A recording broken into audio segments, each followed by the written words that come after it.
But there's a line in Succession where the father goes to the kids. I think he says something like, "I love you, children, but you're just not serious Yeah. people." Yeah. You know, That doesn't happen in a vacuum, right? That happens early on. And that's probably another big question we get is how do you start training these kids for responsible roles?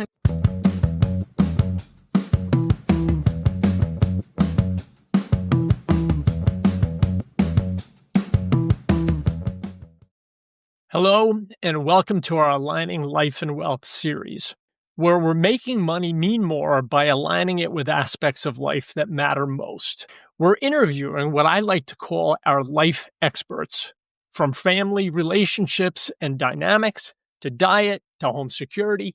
Their services have a great impact on the lives of many. I'm Michael Conway, President and CEO of Conway Wealth, and today I'm excited to introduce to you Amy Castoro, CEO and Senior Lead Family Consultant at the Williams Group. Hey, Amy, how are you? Michael, it's great to see you again. It's great to see you. Thanks for visiting with us today. Yeah, it's greatly appreciated, and looking forward to our conversation. Thank you. Yeah. So let's start. Let's tell the audience what you do for your day job. Right. So I am the CEO and president of a company called the Williams Group. We are a company that's been around for 60 years. Our main function is to make sure that family members are still talking to each other when the wealth transfers. Mm-hmm. Ideally, that keeps happening while the transfer is happening. So yeah, we're an organization of 20 coaches across the U.S. We work in the U.S. and Canada. We've probably served over 1,200 families. And our focus is typically families north of 20 million. Sure. Sure.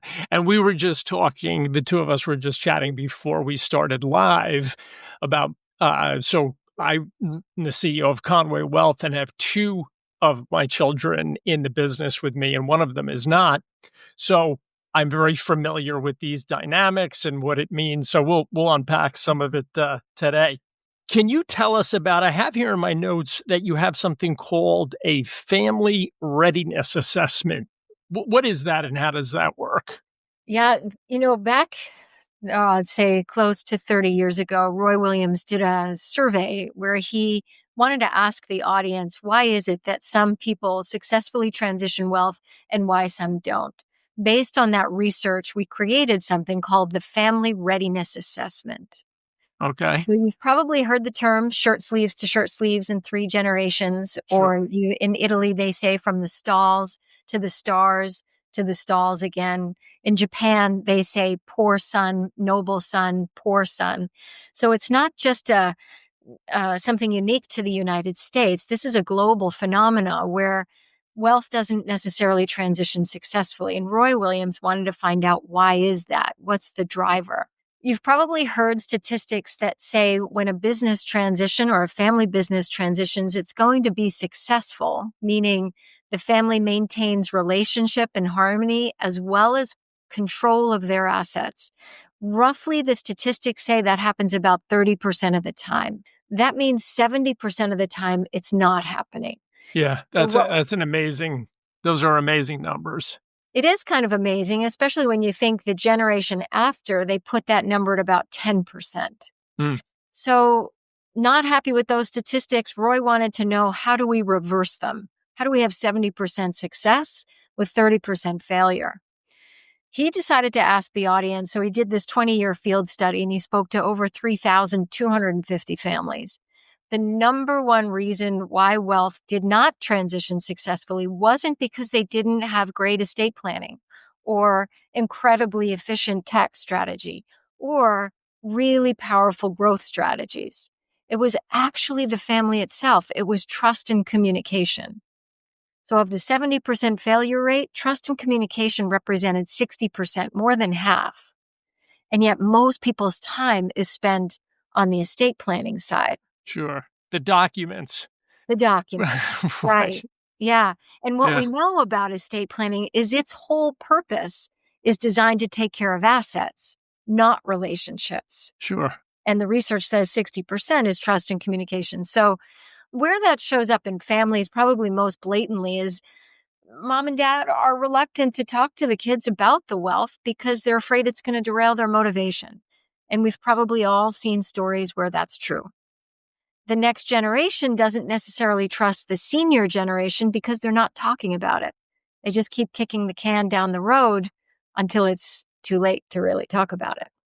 So, Because they're tough conversations to have, right? Because you and I, let's say two reasonable people, we all come at things from a completely different lens and how we were raised and what we think is fair. And so trying to get people to meet in the middle on some of these things, I bet is interesting. I think it's often that they just don't understand. So that conversation right there, how much they're going to get and when, that's the transaction side of this conversation. Yep. That's not where we start. The bigger place and probably the more powerful place is to talk about the purpose. What is this wealth for? Talk about the expectations. If I'm a next gen family member and this is all about receivership, then how do we flip that conversation so it's about contributing? Hmm. Yeah. How am I contributing to the family legacy? So if 60% was trust and communication, now we're talking about the 25% that had to do with heir preparedness. So that can sound like, can they read a portfolio? Do they understand what diversification is? Can they spell fiduciary? Right? These are the table stakes for a lot Yeah. of these folks. We worked with a family where there was I'm going to put him at about 27 at the time, a name most people would recognize. And we have the first family meeting and he doesn't show up to the meeting. So I get a hold of him. He's on the This golf is course. this is the primary This or was an heir. G2. This was an heir. Got it. Yeah. Got it. Okay. 27-year-old. Yeah. So I get a hold of him. He's on the golf course and I say, hey, what's going on? The meeting's here. It's not at the golf course. And he says, yeah, I decided not to come. Oh, okay. Big reason the dad called us in is because this guy was spending an awful lot of time in the basement playing video games, fully educated, but in the basement. His siblings, very competitive, all very successful in their own right. So I said, okay, what's really going on? And he said, blah, blah, blah. So I said, great, let's have that conversation tomorrow when you show up. Shows up tomorrow. First words out of his mouth is, every time I tell you all what I want to do, somebody tells me why it's a bad idea. They tell me why we won't be successful in that, why we don't have any experience in that, why we don't have networks in that. And so I've decided I'm good playing video games. I like it. I get a decent enough distribution. I'm fine here. Got it. So in that conversation, it sounds like it's about what the kid is going to do. But what's in the way of that is a family way of orienting towards what they deem is successful and not really listening to the voice of the youngest child. So we say, what do you want to do? He says, I want to get into real estate. Family doesn't have any background in real estate. Actually, they've been burned by real estate. The dad said, we don't know anybody. And finally, the spouse raises his hand and he said, look, I'm in construction. If you want to come and shadow me for a few days, we can see what happens. Kid does that. Turns out he loves it, starts talking to people, finds out about a master's program in real estate development at USC, applies, gets accepted. Here they are doing real estate deals. All of that would not have been possible if we didn't first deal with the dynamic around how this way of communicating with the youngest person in the family. That just happened again with another family. Kid, successful family business, he decides he wants to go work somewhere else, not related to the business. And he said, nobody understands what's really important to me. For him, that was about being seen for what he's passionate about, not about how Sure. much money he's making. So when we Sure. got that conversation on the table, whole different level of relationship showed up. Yeah, that's amazing. I guess, well, listen, we all want to be heard. Yeah. And that's pretty standard. We see that 60% had to do with trust and communication. 25% had to do with that heir preparedness question. And for many, they're saying, can you spell fiduciary? And those are the table stakes, as I mentioned, but really it's why their head comes off the pillow. Roy was famous for saying the two most important days in your life is the day you're born and the day you find out why. So being able to really talk about what lights them up, where their interest is, how they are contributing was a really powerful thing. And the third thing that the research showed was that 10% had to do with values and mission. In other words, are we all on the same page about the use and purpose of the wealth? That resonates with a lot of families. That's like, let's start there. But what's interesting is the research said only 10% can attribute to that. Success can attribute to that. So what we found is that if we haven't done the work on trust and communication, as well as heir preparedness, when we do the values and mission prematurely, we get a lot of what we call cordial hypocrisy. Cordial hypocrisy means people saying yes, but really, Lot of this, yeah, yep. right. Everybody's sitting around the Thanksgiving Day table and they're saying, yeah, isn't this great? Wonderful. And the minute they get in their cars, like, can you believe? And I'm Yeah, not sure. And this will never be equal and all of that. So we caution families starting with values and mission because there's usually a little bit of learning to do on the trust and communication heir preparedness about how to have these conversations. sure. Yeah, okay, so that's very helpful. So from there, let's go to how do you help families teach kids about managing wealth and values? So how do you begin to train up a next gen? You know, it's interesting to me. I wish they could teach this stuff in school. What we teach is how to have a difficult conversation in a way that's meaningful for both people. So most people will go into a conversation about their perspective and the other person has their perspective. And eventually, if they don't really blend, they end up knocking into each other. Sure. So then the conversation becomes, how can I convince you to see things my way? And when there's a power gradient involved, meaning mom and dad to the next generation, what ends up happening is something called pretense. The next generation says, I quit. I'm not going to push back on this. Whatever you say is fine. And when the day comes where the will is read, the kids are asking the attorney, well, how do we change this? Right? Yeah. So what we teach is how to have conversations based on what matters to each people, not necessarily what they're going to do about it. It's a very subtle difference, but it's incredibly important. It's like saying, I think we should divide everything equally, as opposed to saying, Mom and Dad, what's important to you about really dividing things equally? And then what you'll find is mom and dad will say, well, actually, we can't do it equally because you're not equal kids, but we can do it fairly. Great. Let's have a conversation about what fair looks like. Now we're in a conversation about what really matters, not what we should do. Again, different perspectives. As humans, we're all flawed, and we come to the party with all of our own expectations and what we want. Who was it? Stephen Covey, that I think it was, that wrote "Seek First to Understand Right. the Other Party," rather than going in selling my position or my wife's position, or Yeah. Yeah. so yeah, and trying to get a meeting of the minds. Easier said than done, right? Because most of us are reloading while we're listening. We are trying to figure out how can I respond or what's next or how can I anticipate there. So really the name of the game is to be more curious about the other person's perspective than you are about actually understanding it. Ooh, So this is it's so valuable, even with differences of opinion with spouses and partners. We're all, what's our comment? What's our rebuttal? What's our rather than, yeah. yeah, wait a minute, trying to understand what's actually happening here. I think it's because we haven't learned the question. So like a question could be, hey, tell me more about that. Simply that. And people will unload. It's learning how to not interrupt. Questions like, what do you really care about if that were to work out the way you want it to? So just really, we say be curious, not critical. And And that's also so, I won't say impossible, but so hard for us collectively to keep our mouths shut and listen. It's a very active yeah, engagement, right? yeah. Because all we want to do is, especially here in the Northeast, is just, wow, I've got an answer for that. I can fix that, you know? Right. And Um, especially moms and dads. I mean, all of what they do is fix things. So how do yes. we fix this? But really, it's not about fixing. When you have adult children, they're less interested in being told what to do. They're more interested in being heard.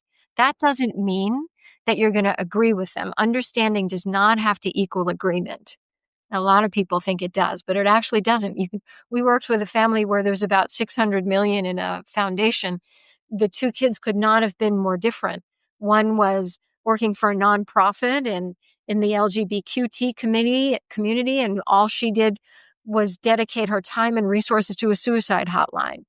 Her brother was a devout Catholic, deeply committed to his work as a fisherman, not interested in using the family funds at all. And he dedicated his time to missionary work. And so the mom thought, great, these are great kids. Let's have them run the foundation together. And we thought, I don't know if that's going to work. So after a few meetings and some really deep conversations about what they really care about each other and about for themselves, we learned that early on when the dad passed, the son thought it would be a great way to introduce his sister to the Catholic religion. And there was a lot of steps and actions involved early, late high school, early middle school. And she felt like that wasn't for her. She took a hard left turn after that. But what was missing was a conversation about what they were organizing around, why he really cared. Sure. Today, they are part of the same foundation. It's just that they care about young people. That's the shared purpose that they have. Her money goes to a suicide hotline. His money goes to missionary work. Hmm. There's an overarching umbrella that they give for young people. So they found a way, but it wasn't until they really understood what was important to each other that they could get there. Yeah, that's fabulous. How do you plan for with family leadership, right? How do you teach the children to step into leadership roles? Yeah, such a vital question. I mean, I think the last number I heard was about $128 trillion is going to transition in the next 20 years. And if we think about the majority of families not being proactive about what leadership looks like or what that's going to mean, we've got a lot of wealth going into the hands of young adults that might not be prepared to manage it. So there's a lot of loss there, right? When these families don't transition successfully, we lose the opportunity of philanthropy or the good work that can do. So first, when we're looking at that kind of transition and how the next gen is going to step into it, it starts with them learning how to make a compelling offer. It's how do they gain the respect of their seniors in the family so that their voice is heard and listened to in a different way. Sometimes the skills they need to learn there could be, how do I say no? How do I say no up the chain of the family? How do I find more balance in what I am committed to versus what I should be committed to? How do I manage a crossroads where I know what my family wants me to do? I can't tell you how many families we work with where there's a family business. And from the moment one of the sons or daughters was born, their position in the company was determined. One is going to run the development side, one is going to run management side.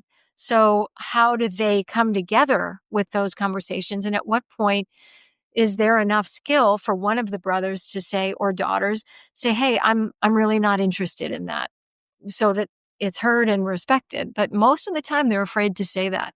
Sure. So when we talk about leadership, we're really teaching them some fundamental skills about how to navigate conflict while still holding gravitas, their base. We're teaching them how to make powerful requests so that people will want to follow them. So it's really teaching them how to step into a role so that the senior generation will trust them enough to start to let go of the reins. One of my favorite stories was a dad who was probably in his mid 80s. He walked up to his daughter who was in her late 60s and he said, good news, I'm finally ready to transition the family wealth. And she said, oh, well, we just came from my retirement party, but if you want to ask your grandson, maybe that'll work. So it was kind Unbelievable. of a funny thing. Hey, so along that, I'm sure you've talked to people about the hit show Succession, Oh, yeah. and there's a line in it. Um, so a lot of children in businesses are very competent, and in fact, very often maybe even more skilled than the primary. Yes. Right? But there's a line in Succession where the father goes to the kids, and I think he says something like, "I love you, children, but you're just not serious Yeah. people," Yeah. you know? Right. So the anyway, I'm Well, and fascinated by these dynamics. that doesn't happen in a vacuum, right? That happens early on. And that's probably another big question we get is how do you start training these kids for responsible roles? I mean, these are big businesses, big family opportunities, big legacies. Sure. And, it starts early. They get a couple of stuffed animals. Which ones are they willing to give away? At 5, they're taught to remove the napkins from the table and have a job to do that. They go to summer camp. We had a family where the daughter was in grammar school, and what she did was create a bake sale. That bake sale went on for 20 years. Mom and dad gave it a pretty big kicker, but Yeah. overall, she was learning at a young age on how to start participating like that. All right. Excellent. Hey, you've spoken at places like the Carter Center. How Uh, does sharing that message help more families? So you get the word out? well, podcasts are really valuable these days because more and more people are interested in listening. It's just easier with the busy lives that we lead. I will find that families are getting younger, which means they're busier in some ways. And so podcasts are a great way to get that word out. Most of our families come to us through advisors, frankly, Michael. Their advisors are starting to see we need to have a holistic commitment, much like Conway Wealth, where we're looking at how do we take care of not just the asset side of the equation, but also taking care of the family and the relationship side. Yeah, it's helping. Advisors get the word out, and then families we've worked with. Gotcha. Any one important tip you'd give parents who want to prepare their kids for handling wealth? I've got to say, start early. Yeah. They're watching you on how you organize around wealth. They're paying attention to where you and your spouse are aligned on spending or not spending. Absolutely encouraging them to pursue their own interests and opening the opportunity. So a lot of families will create something like a family bank where they'll say, okay, here's $20,000. And that rotates among the different children at different ages. So if they want to start a business or they want to fund something, that might be a place where at a young age, they can start paying attention to that. I think it's really important for young kids to have the 3 buckets, right? The save, the spend, the give buckets, so that they're learning that philosophy. One family we worked with, the kids were leaving for college, and he said, great, here's your spreadsheet. If you can tell me where this money goes by the end of the first term, you'll get the same amount. Or if you need more, we'll know why. The kids that don't submit that spreadsheet back, they weren't getting any more money. And so it was kind of fascinating to see how one person could come back with twice as much money and another one makes it halfway through the quarter and needs more money. So learning at a really young age, younger and younger, is Yeah. We did when the kids were younger, we would give them their allowance Yep. and those 3 buckets, and we would take money back to give to charity, give to the church typically. Yep. Um, and and we'd take money back for taxes Yes. and then take money like, what is that? Why are you taking, you gave me allowance, now you're taking it, but well, that goes to the family pot to run family. And then the piece to invest. Really smart. I think But that, early on, the confusion and wait, what are you doing? This is all mine. No, yeah. no, it's not. How does your approach support not just wealth transfer, but family harmony? Fundamentally, we're about teaching the skills so that they can preserve family harmony. In the HBO Succession, that was highly transactional. You could see family members jockeying for position within the family business. You could see dad not willing to give up any degree of control. You could see a lot of unspoken mischief happening in the family. While all of that was heavily dramatized, we live that every day. That's here. That on some levels that exists. So what we do is really teach the skills behind how do I build, manage, and repair trust? How do we create a high performing family team? Hmm. How do I um, how do I have a difficult conversation where maybe we don't agree at the end, but we can see a path forward? We don't just transition wealth, we transition communication skills. So you and your wife learned how to communicate from your parents, and then your kids are learning that from you. There are lots of tools that work really well for you, but as the wealth expands and as the family expands, you'll need additional tools to navigate that. So it's Yeah. a learning program more than anything else. Hey, I'm forgetting to ask you, how do you handle a relationship? Do you tell us about that journey? Is it a 3-month engagement or a year, or I'm sure they're all different, but I would say on average, it's probably 18 months, Michael, for the Okay. most part. Some families can get through it more quickly, but we start with that family readiness assessment. That's a Hmm. $6,000 investment. And what it will tell a family is their likelihood of a successful transition. That assessment is benchmarking a family against 3,250 other families so that they can see, how are we doing with trust? How are we doing with preparedness? Are we on the same page with values?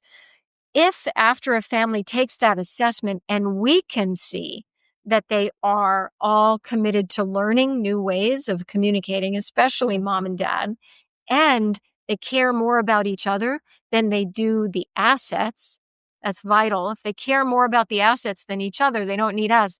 They need a good estate attorney. Mm. If we can check Yeah. both of those boxes, we can then move into the one-on-one confidential interviews, and then we go into the first family meeting.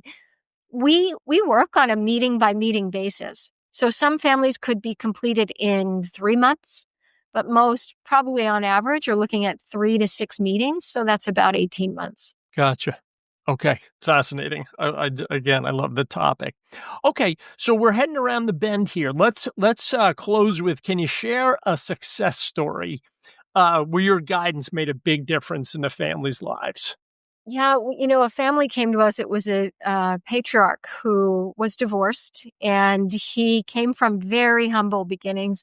He had 6 adult children, and he had said, I can give my kids anything, but I can't give them desperation. So the question he was in was, how do I make sure these kids are not derailed by this level of wealth? So what we did was, through a series of meetings, they learned how to have meaningful conversations. They learned how to carve their own path. Well, one became a teacher. Another one was a teacher and joined the family office. So you never know which direction these kids are going to go in, but they needed a third party to help them have conversations like that. Once they got through all of that, they then built a really powerful family office, which is considered a model. They have done phenomenal philanthropic events and commitments there. They started by looking at 2 different organizations in Africa, and then they went back a year later to see which of the 2 had a bigger impact, and then they continue funding that one. But I guess the short story here is they went from a really disjointed, unsure how to start these conversations, to creating a unified family team that's having a tremendous impact philanthropically, but more importantly, every member of the family is thriving. You made me think of another question or another comment and then dialogue on it. So I even look at my situation, and when I started out, I was bouncing rent checks 100 years ago, and I had to make it happen. Yeah. Right? I tell my kids I had a 10 by 10-inch black and white television with I rolled up aluminum foil 10 feet of it to go out the window so I could just see the picture on this. So I Well, was really motivated. yeah. And when our children go and get raised in families that have success and they're traveling and they're doing all these things, how do you motivate? How do you change that paradigm to have the kids have motivation? You can't force someone to have motivation. They have to want it on the inside. Sure. And what we find is, in that 25% of air preparedness, the conversation is about what lights them up. What's the contribution they want to be? What do they care about? And when you can find that, they're intrinsically motivated. That's where that comes Yes. from.